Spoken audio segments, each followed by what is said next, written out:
Green Valley International School. Let us join hands to empower the future of nation.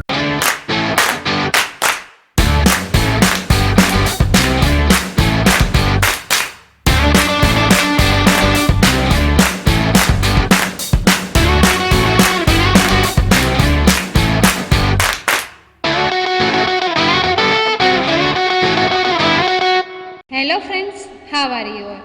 Hope you all are fine and safe. Welcome to the online classes of Green Valley International School. Grade 3 subject Hindi. आज हम पढ़ने वाले हैं lesson number 13 Ulysses और पॉलीफेमिस। तो आइए हम पढ़ते हैं। उसके पहले हम ये जानेंगे कि इस कहानी में हमें क्या पढ़ना है। तो आइए देखते हैं। वो एक यूलिसिस और पॉलीफेमिस वो एक विदेशी कहानी है। यूलिसिस और पॉलीफेमिस एक विदेशी यानी यूनानी कहानी है। किसी अन्य प्रदेश अथवा देश की कहानी पढ़कर हम वहाँ के साहित्य और समाज के विषय में बहुत कुछ जान पाते हैं।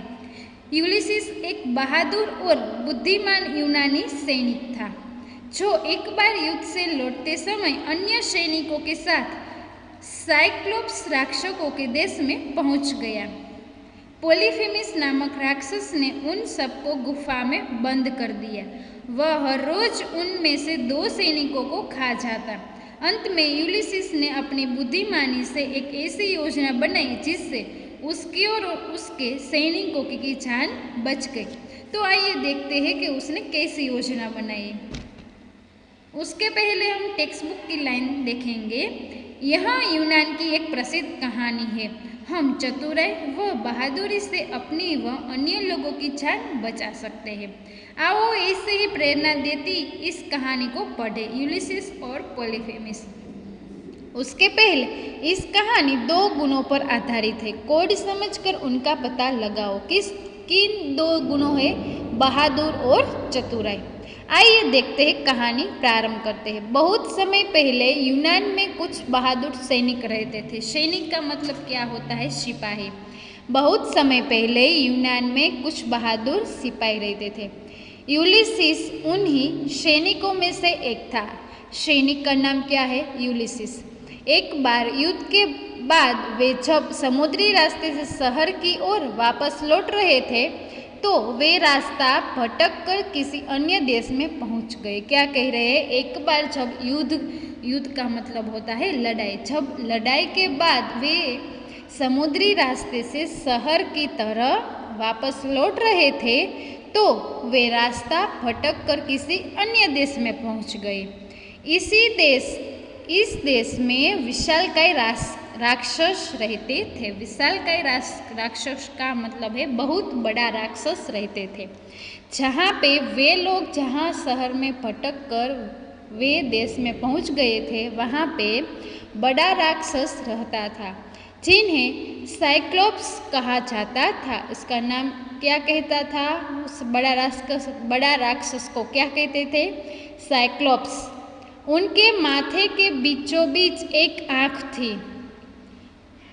कहाँ पे थी? उनके माथे में मिडल में क्या थी? एक आँख थी। वे गुफा में रहता था। उनकी बकरियाँ व भेड़ें भी गधों के समान बड़ी बड़ी थी। क्या कह रहे हैं? उनकी बकरियाँ भेड़ें गधों के समान बड़ी बड़ी थी। एक दिन एक भयानक राक्षस पॉलीफेमिस ने यूलिसिस और उसके साथियों को अपनी गुफा में बंद कर दिया। भयानक राक्षस का मतलब क्या होता है? डरावना राक्षस। कौन? साइक्लोप्स।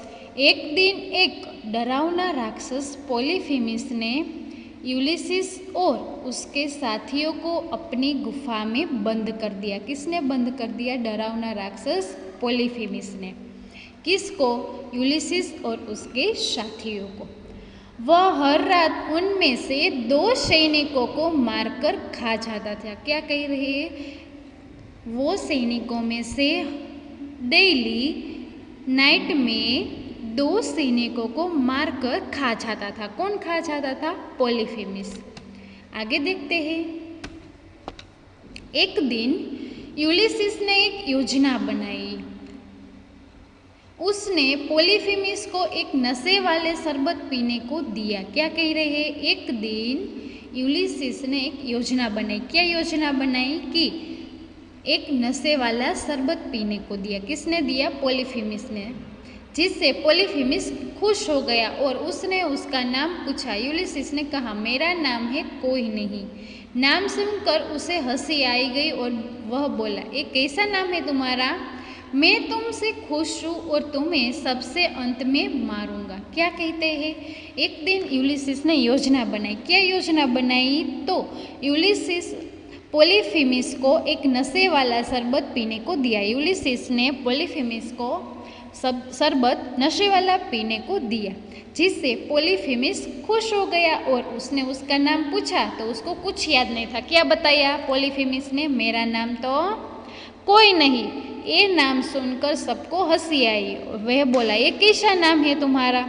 मैं तुमसे खुश हूँ और तुम्हें तुम सबको मैं अंत में मारूंगा। ये कहकर वह सो गया। उसके सोने के बाद यूलिसिस ने एक लकड़ी लेकर उसकी आंख में घुसा दी।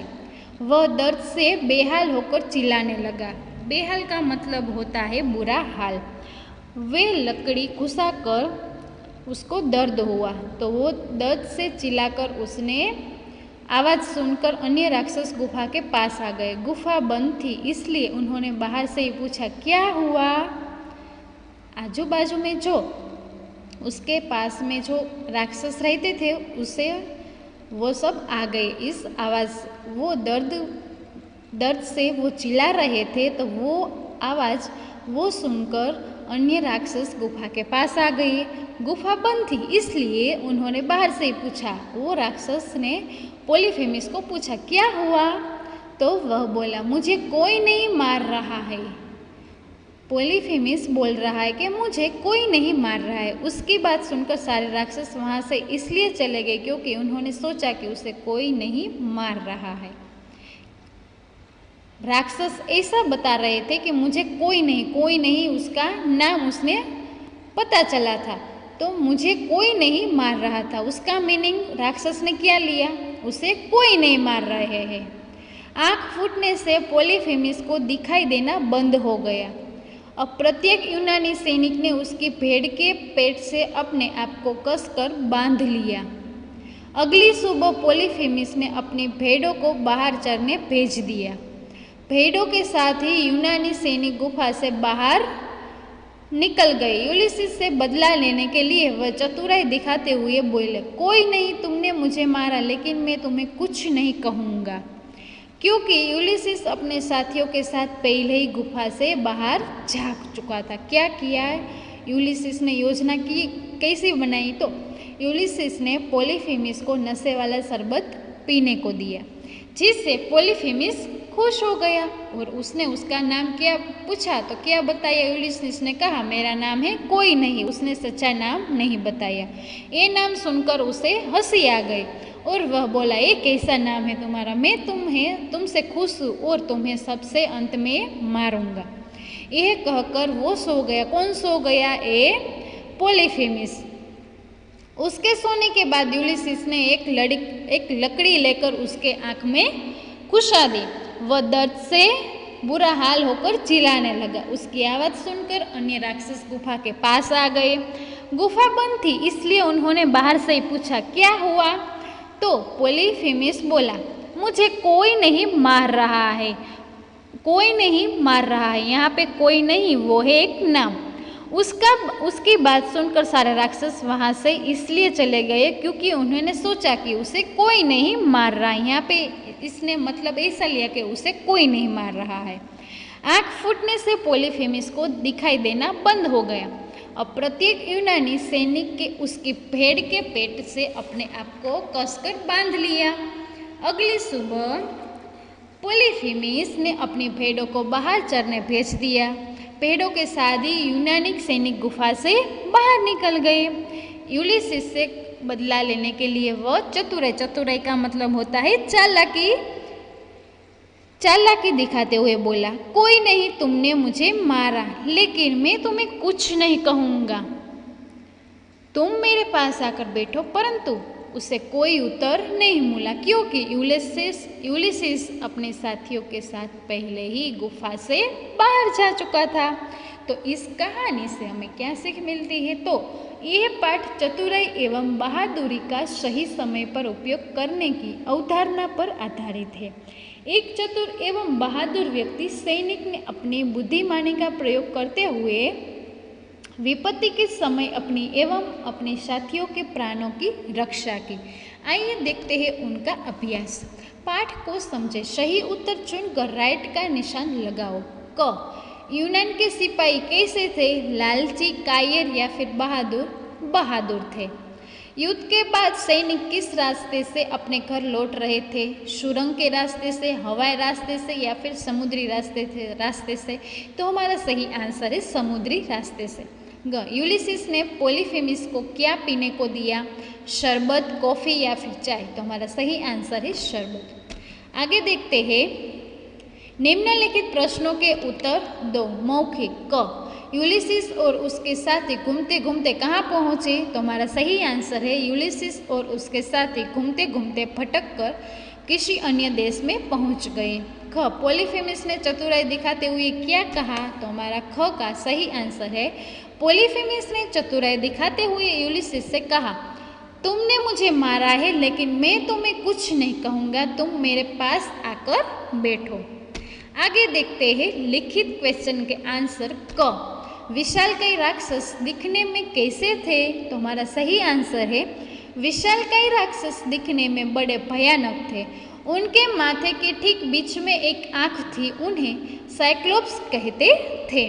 ख, पॉलीफेमिस सैनिकों का क्या कर रहा था? तो हमारा ख का सही आंसर है पॉलीफेमिस हर रात 2 सैनिकों को मारकर खा जाता था। ग, यूलिसिस ने पॉलीफेमिस के सोने के बाद क्या किया? तो हमारा ग का सही आंसर है यूलिसिस ने पॉलीफेमिस के सोने के बाद एक लकड़ी लेकर उसकी आँख में घुसा दी, जिससे उसकी आँख फूट गई। घ, यूनानी सैनिक पॉलीफेमिस के गुफा से कैसे बाहर निकले? तो हमारा घ का सही आंसर है सभी यूनानी सैनिकों ने अपने आप को भेड़ों के पेट से बांध रखा था। अगली सुबह जब पॉलीफेमिस ने अपनी भेड़ों को बाहर चरने भेजा तो भेड़ों के साथ साथ यूनानी सैनिक भी गुफा से बाहर निकल गई। आइए देखते हैं आगे। तीसरा क्वेश्चन के आंसर है क्या है? हाँ या नहीं में उत्तर दो। क, यूलिसिस एक राजा था? नहीं। ख, विशालकाय राक्षसों को साइक्लोप्स कहते थे? हाँ। साइक्लोप्स के माथे के बीचों बीच एक आँख थी? हाँ। पॉलीफेमिस एक महान संत था? नहीं। यूलिसिस ने अपना नाम कोई नहीं बताया? हाँ। ये सब हमारे हाँ या ना में उत्तर दे दिए। आगे देखते हैं। चौथा, कौन कैसा था? मिलान करो। यहाँ पे कौन है? यहाँ पे राक्षस है, उसका नाम है पॉलीफेमिस, और ये है उसका नाम हम क्या बताएंगे? आप सबको पता है या फिर नहीं? यूलिसिस। तो यूलिसिस कैसा था? बुद्धिमान, बहादुर और चतुर था। ये राक्षस पॉलीफेमिस कैसा था? विशालकाय, क्रूर और मूर्ख थे। तो ये हो गए यूलिसिस और ये पॉलीफेमिस। ये यूलिसिस के गुण है और ये पॉलीफेमिस के। यूलिसिस के बुद्धिमान, बहादुर और चतुर, और पॉलीफेमिस को विशालकाय, क्रूर और मूर्ख। आगे देखते हैं, भाषा को समझो। क्वेश्चन नंबर 1, विलोम शब्द। शहर का विलोम शब्द है गांव। बदसूरत का विलोम शब्द है खूबसूरत। बाहर का विलोम शब्द है भीतर। स्वतंत्रता का विलोम शब्द है परतंत्र। पसंद का विलोम शब्द है नापसंद। सुबह का विलोम शब्द है शाम। और नेक्स्ट क्वेश्चन नंबर 2, दिए गए शब्दों के अनेक अर्थ समझकर लिखो। यहाँ पे शब्द एक है, अर्थ 2 लिखना है। कैसे? तो आइए देखते हैं हम पहला एग्जाम्पल को। जग, जग का पहला अर्थ है संसार और जग का दूसरा अर्थ है वो एक बर्तन। ख, पर का एक अर्थ है पंख और पर का दूसरा अर्थ है लेकिन। ग, अंक का पहला अर्थ है गोद और अंक का दूसरा अर्थ है संख्या। उत्तर, उत्तर का पहला अर्थ है एक दिशा का नाम और उत्तर का दूसरा अर्थ है जवाब। तो ये हो गए हमारे अर्थ समझकर लिखना। आगे देखते हैं तीसरा।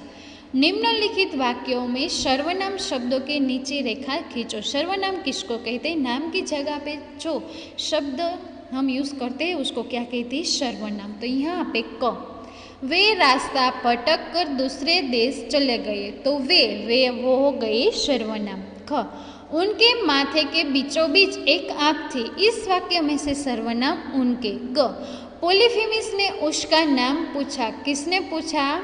पोलीफेमिस ने। किसका पूछा? उसका। तो वो हो गए हमारे सर्वनाम।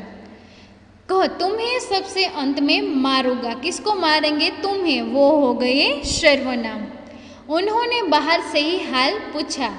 तो उन्होंने, वो हो गई सर्वनाम। चौथा, वाक्य पढ़कर क्रिया शब्दों का बदला हुआ रूप लिखो। क, सिपाहियों ने शहर पर हमला कर ब्लैंक। यहाँ पे हमें देना वो दिए गए हैं ब्रैकेट में। तो उसका हम क्रिया को शब्द को बदला हुआ हमें रूप लिखना है। बदला हुआ देना का रूप है दिया। तो सिपाहियों ने शहर पर हमला कर दिया। वो दर्द से छटपटाते हुए ब्लैंक चिल्ला। तो उसका बदला हुआ शब्द रूप है चिल्लाया। वो दर्द से छटपटाते हुए चिल्लाया।